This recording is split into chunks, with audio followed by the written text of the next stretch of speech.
Hey guys, it's TC coming with you with another video. And I did promise I was going to start posting more after my accidents, everything we just talked about in the other video. But I went to Japan, came back from Japan. I was there like almost 20 days. And basically OP06 was done. So I had to get a deck ready, make some results with it, and actually used to make some gameplay with it for EB01, and I couldn't really find an off meta deck that's meta, right? That's usually my niche, as you guys know. So I just kept playing decks, kept playing decks, kept playing decks until the point I started playing my boy Black Yellow Luffy Star Deck 13. I've been playing him now for I'll say a couple weeks. And I've won 5 to 6 tournaments.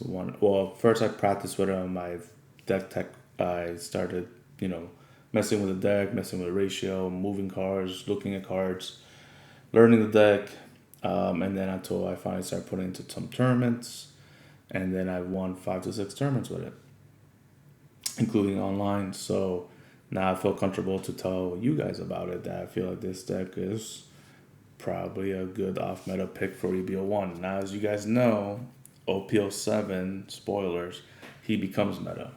So, there's that ratio. But for EB01, he is technically not one of the main meta decks. So he's off meta. So that's the reason I started messing with him. And then I actually really like him, and the results speak for itself. Most of the tournaments, I go XO. There's been a few that I went X1, but then I went to Top Cut and then go undefeated there.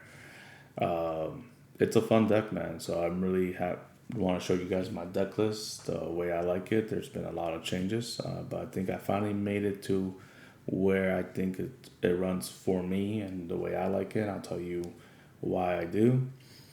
And for those who are going to go to Treasure Cup and Regional still for EB01, I think this could be a deck that you guys should look into. Definitely take some time to learn it.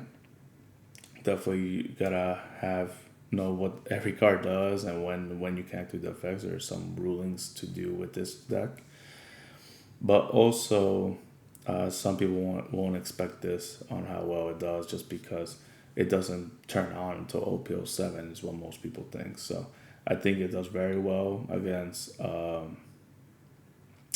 Red Purple Law, which is the deck to beat right now in EB01. And I think one of the hardest matchups is Moria, in my opinion.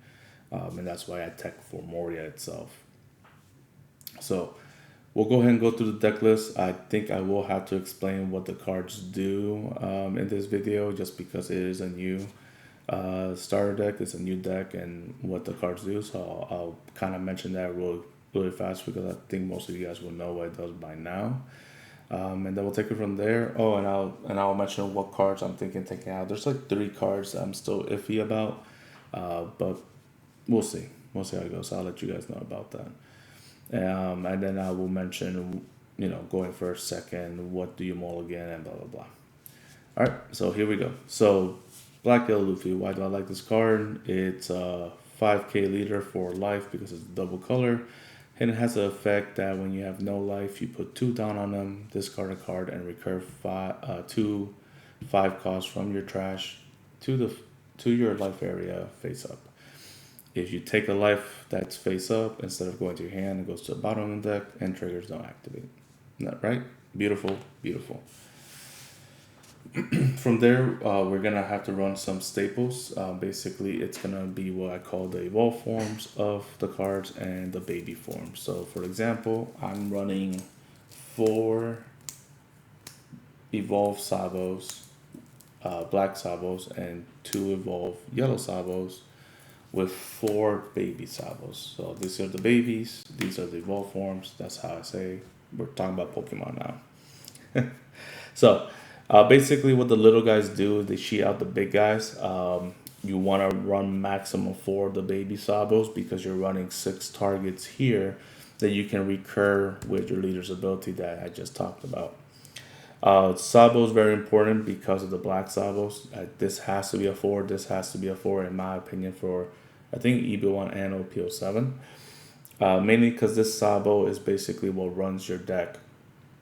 You're able to draw to discard two is the main reason you run this as 4, because you, as you guys can tell with his leader's effect, you need to have some pieces in your trash, you need to have some pieces in your hand to get the ball rolling. If you do not see these Sabos at all in your whole match, you're gonna see how much difficult the deck runs when you actually at least see 1 to 2. So that is why this is the main guy.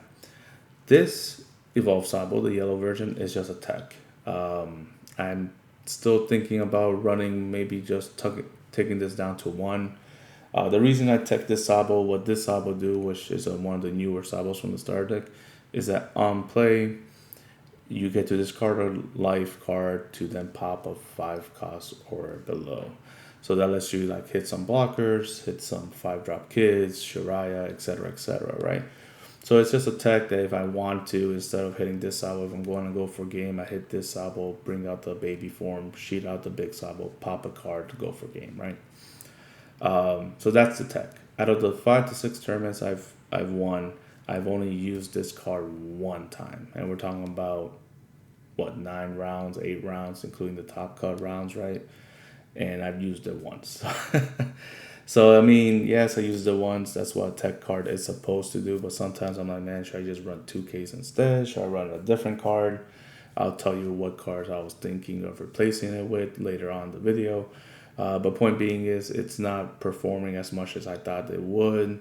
But we'll see. I think 2 is plenty to actually see this card. I'm just afraid that if I drop it to 1, I will never see it. And then when I do need it, I'm like, man, why did I drop it? So we'll see. I'm thinking of dropping this to 1. If I find like a better use for that spot, I'll have to think about it. So that is the Sabos. From there, I run 4 baby aces and 4 big aces. If Black Sabo is the MVP, this comes second. I think this ace is just very, very strong. Again, the baby ace will cheat out the big ace. When it cheats it out, you are losing a life, because how do you cheat it out? I didn't mention that with the Sabo, is that this ace has to be the top life, and if it is, you activate this ace ability, you reveal the card. If it's face up, you already know it is. This card gets discarded. It gives a 2,000 power to your leader for your turn and your opponent's turn, and then you bring out the big ace, right? Every baby does the same, except it cheats out the evolved version. So, anyways, concentrating to the evolved version of Ace. Why do I like him a lot? He's a 5-drop 7k rusher if you have 2 life or less, which 9 times out of 10 you will. So, just the stat line alone and the basically guarantee rush 9 times out of 10, it just puts so much pressure on your opponent. It ends game. It put pressures. It's a good 5-drop just to hard play on your 5-down turn if you don't have the Black Sabo as a backup. It does very well against Red Purple Law because it has that 7k magic number against it, so it can't do what's that card called? That 1 card at minus 3,000 power to bottom deck it. It actually has to invest more. So it's just such a good card. I was running 3-3 just because it has no counter, and I thought I really didn't need it to see as much. Once you see 1, you're good to go. But I was wrong. I bumped it up to 4 because it's just very valuable. So definitely leave this as 4, in my opinion, for EB01. And then from there, the last one is Luffy. And Luffy, I only run 3 babies with 3 evolved form. I wish I had the opposite. I had 3 aces and 4. Now I changed it to 4 and 3 because this Luffy is just a game ender for me. So again, Luffy brings out this Luffy. This Luffy, what it does is activate main. You get to discard a card from your life to draw a card and give them plus 2,000 for your turn and your opponent's turn. So it's an 8k beater. I don't use this effect to draw a card, basically ever. What I use it for is to give it the plus 2,000, give it 8,000, give 1 down, and swing 9k. That's basically what I use it towards the end of the game because it doesn't have rush, so you have to wait the full turn. Other than that, it just sits there, really. So that's the reason I like the ace way more than the Luffy. Stat lines alone helps the ace better before you activate Luffy's effect. So it does have a counter at least, but like I said, I think 3 of is plenty, and I'd rather see the Ace versus the Luffy. So that is the evolving baby forms. Like I said, everybody has their own little ratios about that, but everybody at least runs all 3 from what I know. From here on out, we'll go ahead and play the support cards of the deck. One of the main cards being 4 Morias. So Moria, as you guys already know from OP06, is a monster, and it's a monster in this deck too. What I like about it is, as you guys know, you get to see 2 cards as a 4 cost or less, or 2 costs or less. And as you guys see, the babies are all 2 costs. So you can get both babies and do a double combo from there, make your leader a 9k. Beautiful, right? I don't do that 9 times out of 10. What I like about more is you can actually recur basically your whole deck, except for your 5 costs. So by that, you're able to, this card becomes very flexible because you can bring out 2 Garps, you can bring out a Flampe and a Hiyori, like, and then still have a 8 cost 9k beater on the board that you can just pressure with. So that's why I really like this Moria mainly. The combo is nice when it pulls off, but that 9 times out of 10 I use this for other stuff. So I like to always see 1 Moria, and if you don't see none, it's not a game breaker either. But you definitely have to run 4 just because of all the potential it unlocks for this deck. From there, we are going to play the 4 Garps that I mentioned. So Garp, definitely have to run 4 of. It's a 1k counter, and it basically is your searcher. They're able to search basically any card from this pile that I already showed you, right? Sabo, Luffy, or Ace, Evolve, or Baby. So it gets you to see the pieces. It's a good early game play, but what I really like to do sometimes if there's nothing to do on your 8th down turn, and you have 2 of these in your trash, you can just play Moria, bring out these 2, and guess what? You just +1. So little micro pluses there. And then you have an 8-9k beater with more cards to see in your hand. So it's definitely why you want to run 4, and then from there might as well just throw in. I run 2 of the event card, which is the 3 Brothers Bond. These are their searchers, but some people run like 4 of these and 4 of these. I think that's too much, especially since you really don't want to bottom deck all your Morias and your other extra cards. You just need to use them to see some pieces, which most of the time you're going to see every piece you need. Mainly hitting that black Sabo is the main thing I want to hit when I'm hitting these searchers. Once you hit that, you really don't need the searchers no more unless you just want a plus like this. So there you go. So that's the reason I run technically 6 searchers, 4 Garps, and 2-3 Butter Bonds. Some people, like I said, if you want to bump it up to 3 Butter bonds, just to consistently see these, you can, but I think 6 is plenty. From there, we run the good old, another MVP card, Flampe. So as you guys can see, going down to 0 life is very important. So what a lot of people like to do is to starve you, and this is where Flampe takes a big role. Flampe on play effect is take a life, draw a card. So it lets you technically +1 because you're recurring so much life cards. And I know when it's face up, it doesn't go back to your hand, but we'll talk about that later. But when it's face down, you get to at least +1 in a sense. It is a 2k counter as well, so that when you don't need to play her, you got to keep her in your hand for a 2k defense. Very good. But other than that, it's why I really like her, because when they starve you, you can, if you have 2 of these in your hand, because they like to starve you either at 2 or at 1 if they're going to try to end the game. And then you can basically say no to the starvation with Flampe. So definitely MVP. I really like her a lot.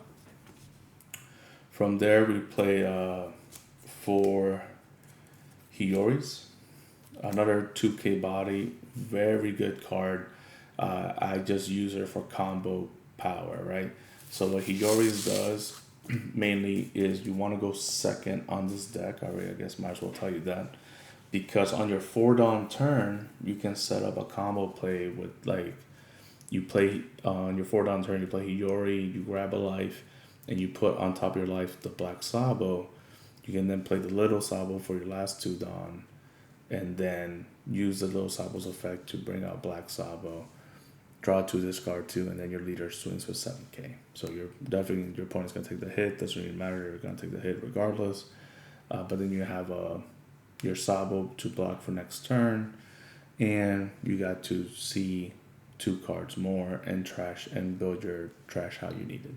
So that's basically why I use her. But also I like to do little stuff with Moria, where you can basically, if your opponent leaves you at 1 life, and you have a combo piece in your hand, you can legit play Moria into a Hiyori, grab that life, play the evolved form in your hand, and then with the second effect of Moria, play the baby form of that card, and then cheat him out, and then you swing, and then you have 2 down left if you're doing that your 10 down turn to then activate Luffy's effect to put you back at 2 life so they don't go for game, and your leader will be at 7k.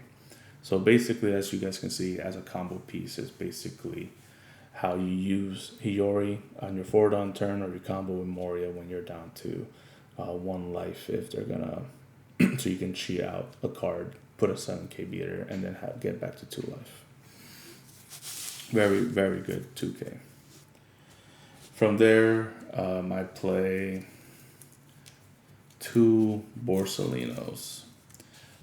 So Borsalino's another tech card that I like to run, is because if sometimes you need to know when to take your life, and you need to have blockers on the field. Unfortunately, you do, especially with a lot of aggro decks, because you can't take your life too early. You want to get to a late game spot where you can take your life perfectly fine and then still recur your life or defend yourself when you're at 9k, because they have a big boy out there. They pull 10 down, you have no blockers, they swing 19k at you. You lose your whole hand, and if you can't win in the back end, then you lose, right? So having blockers out are very important. So as you guys can see, the 4 black Sabos are 4 blockers, then you have 2 Borsalinos to put you at 6 blockers. Not only that, Moria can target this Sabo if there's really nothing else I want to hit for that turn. If I want to hit a baby, I can hit a baby, put it arrested, bring out Borsalino blocker. I can bring out the Flampe. I can do Flampe with Borsalino. I can do Garp with Borsalino. Basically, another target that's good for Moria to hit. That's a 4-drop, because as you can see, there's no other 4-drops in the deck list. And the last reason is sometimes you don't have the Hiyori combo, so this is another good play that you can do on your 4 down turn when you go second, right? So all these reasons is why I picked Borsalino. Now, the cards that I was thinking of, just to put you in the side note, was the 4-drop Kuzan. But then, because with the Moria, I was thinking of, and then you can actually draw a card to just replace it. It has the minus effect for the yellow Sabo. So that's at that time I was running 3 yellow Sabos. But again, it was too inconsistent. It wasn't as good. It doesn't have a counter. So I did not like the 4-drop Kuzan. I did Perona, thinking that's another 2k to add in the deck list. It's a good target for Moria. If your opponent has a lot of hand, they can discard it. But I took Perona away just because 9 times out of 10, by the time I saw the Perona to actually use her effect, my opponent never had enough hand to discard. I never used the minus effect like the Kuzan just because of the Sabo. At that time, I already dropped the Sabo down to 2. So there was really no synergy there. So 9 times out of 10, I only used there's extra 2Ks. So I just thought so I took her out for the Borsalinos, and I really like the Borsalinos more. Another reason that I really like Borsalino more is, like, I don't know if I mentioned it earlier, one of your worst matchup, in my opinion, is Moria. When I put these Borsalinos in there, it has changed my matchup. I do very well against Moria just with these Borsalinos alone. Because you need to see the black Sabos.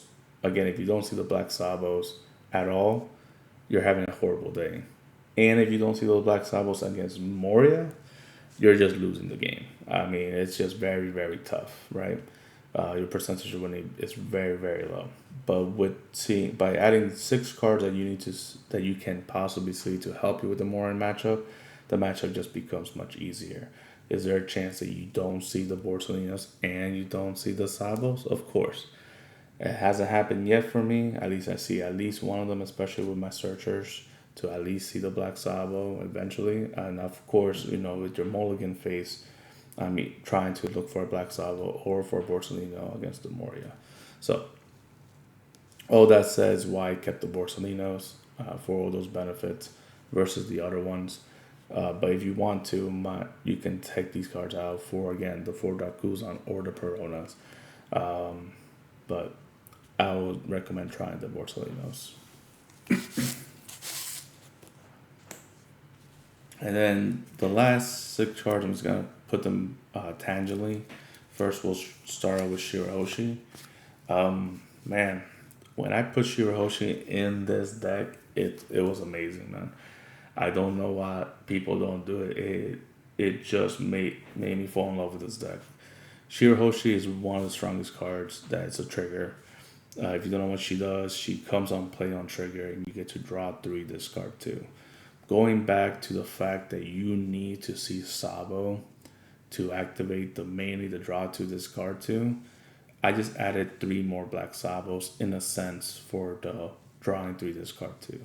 But because you draw 3, discard 2, unlike Sabo, you actually go even because you're losing card from hand, you're drawing 3, gaining that 1 card back, and then you discard 2 to cycle. So you're cycling completely fine, while with Sabo, you're technically minusing 1 card from hand.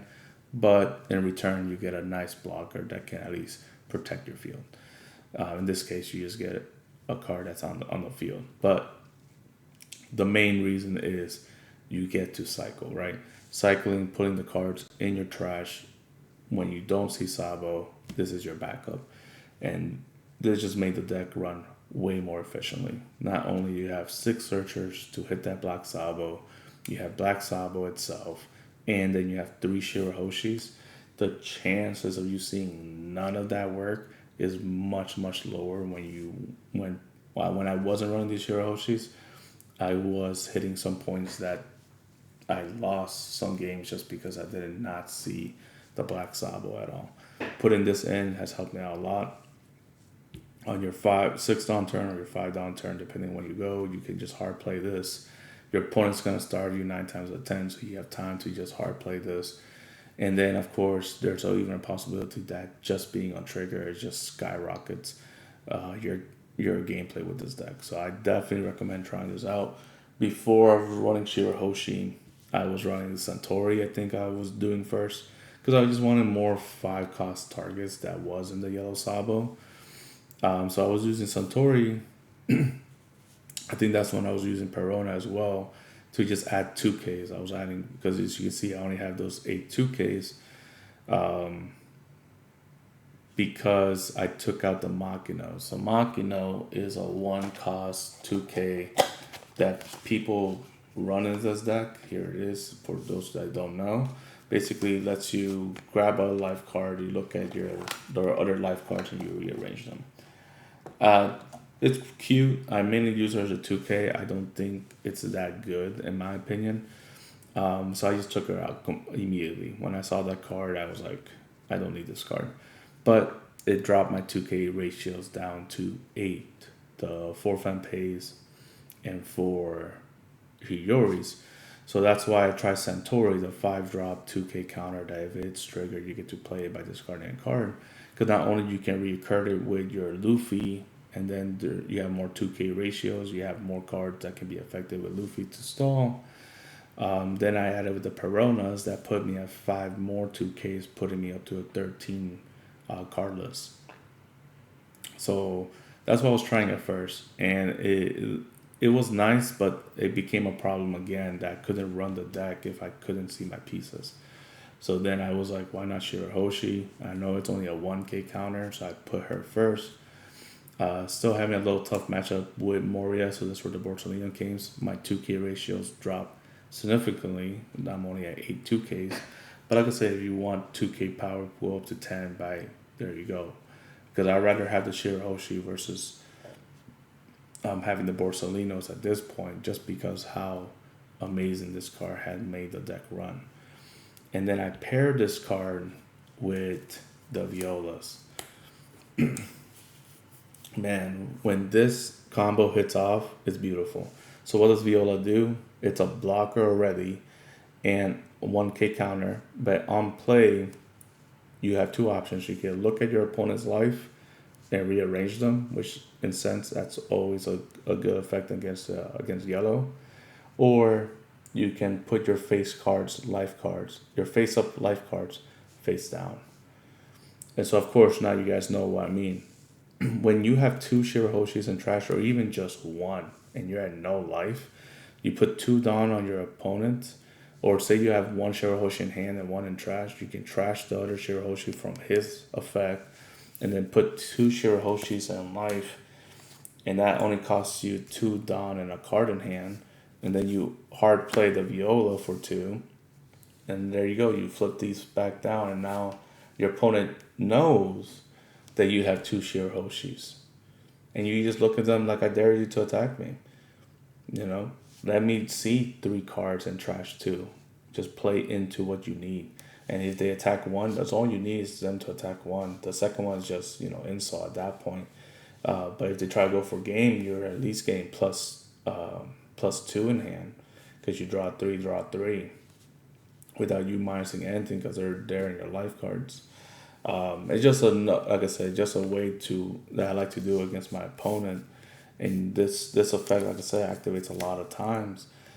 And then you can even do Hiyori. You can do Hiyori when on your 2-down turn. This activates Hiyori at 2-down turn, because your opponent likes to swing at you immediately on their 3-down turn.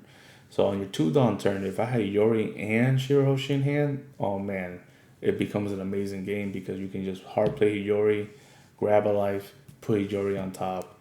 They will definitely attack you on their 3-down turn. There's no reason they won't. Most of the time, because a lot of people don't play Shirahoshi apparently. And then you hard play Shirahoshi, and then you recycle. And that cycle can get you a Black Sabo, can get you another Garp, and then you go off from there, right? So it's such an amazing combo here. I mean, and I can just keep talking about all the possibilities that can happen, right? Violas and trash. You have put two down on your leader. You bring out Shirahoshi in the life. You hard play Moria. Moria gives a Borsalino and a Viola rested. You then put your two life cards, including Shirahoshi, back face down. Now you have a big boy with two blockers on the field and a Shirahoshi on the top of your life, face down, ready to get another trigger effect. And then you just keep answering while your opponent's dealing with, do I let this man see more cards so that he can combo me on his following turn? Or do I not do that, but now I have to answer this Moria? It's just so much things you can do, man. I just can keep talking about little combos, little micro transaction combos that you can do with this deck. And like I said, with this hitting in your life, you're just plussing. You're plussing two cards here, and then you can do Moria into double Garp to then +1. You're just slowly plussing so you can actually have a good hand size so you can counter out. So who cares? You only run 8 2Ks. You just have, I think there's a point that had like 14, 15 cards in hand. And it just doesn't seem fair when these combos go off. Now, is there a world that you can Garp and bottom deck all your Violas and Shirahoshis? Yes, there is a world that can happen. Has it happened? No. But can it happen? Yes. So as long as that doesn't happen, you're definitely seeing your combo pieces, right? There's only a very small chance that you don't see any of your pieces and that you don't get to do any of the combos. But there's always a chance, right? So out of the 5 to 6 tournaments, I played multiple rounds, 8 to 9 rounds on, well, not 8 to rounds, right? It's around between 7 to 8 rounds on each of those tournaments. Or it could be 8 to 9, I forget now. It runs great, man. It runs very, very well. I definitely recommend it. This is my version of the list. Like I said, the cards that I was thinking of taking out or cutting is the yellow Sabo down to 1.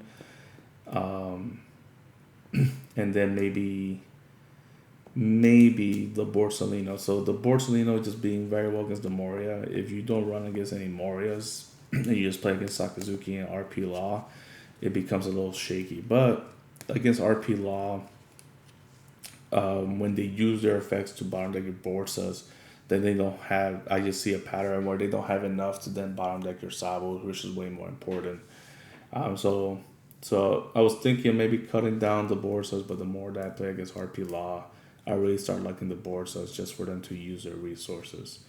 So I think the only card I'm thinking of cutting down will be the yellow Sabo for now. We'll have to see if it still doesn't do results. And then what do I replace?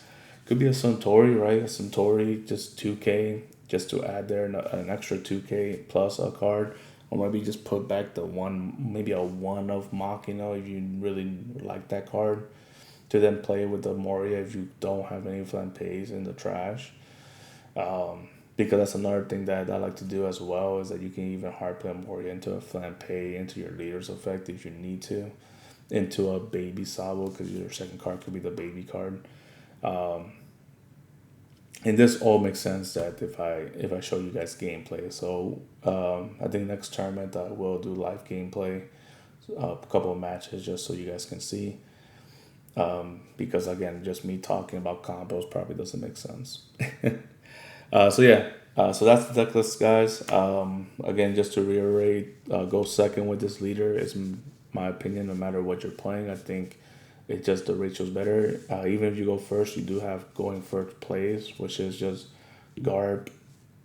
Your 3 down turn, you're playing either more Garp or 3 bond. 5 down turn, you have to play a Sabo or a Shirahoshi. And then your 7 down turn, you should be okay from there. While going 2, you want to do Hiyori into Shirahoshi if you have that combo right away. If not, you're doing Garp or 3 bonds. 4 down turn, you're doing Shirahoshi into a baby combo, or you're doing a 4-drop Borsalino. And then from your 6 down turn, it goes back to your playing either Shirahoshi, hard playing Shirahoshi, hard playing Ace, and mainly hard playing the Black Sabo. And then from there, you're good to go.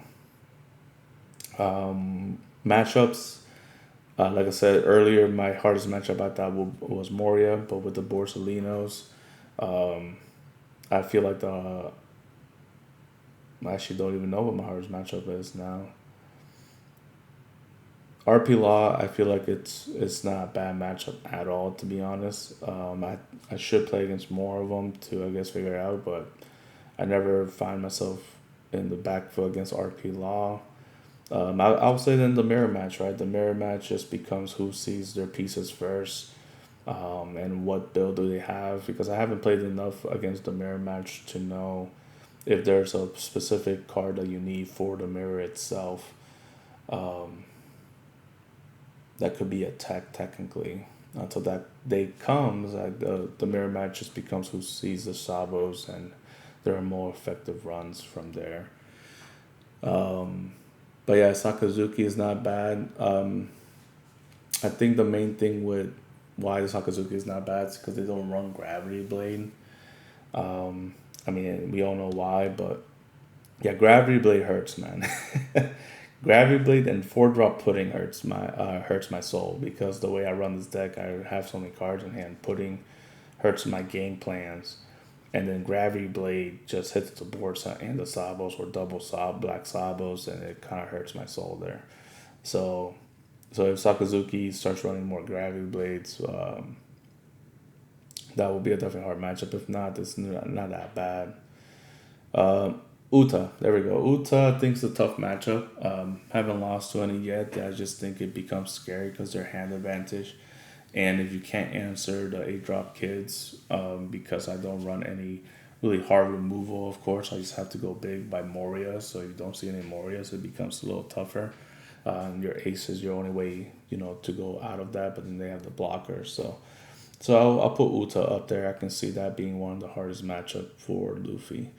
My version of Black Yellow Luffy. So there you go. Hardest matchup, Uta and Mirror. Good matchups, man. I'm talking about RP Law and Sakazuki, in my opinion. Yellow, I haven't, to be honest, I haven't played a lot of yellow players in EB01, and that's probably thanks to RP Law, I'm assuming, and obviously other matchups. So I can't give you guys any comments about the yellow matchups because there is going to be yellow matchups in the EB01 tournament. So I will let you guys know in my gameplay if I do face one. Maybe I will put that as a gameplay to see how it does. So other than that, guys, that is the deck list. Hopefully you guys enjoyed. Comment below what you guys think or what you guys recommend for me to try or change or what you guys think about it. And then just keep an eye out for my tournament gameplay videos. Alright guys, thank you guys for watching, and Dave TCG signing out.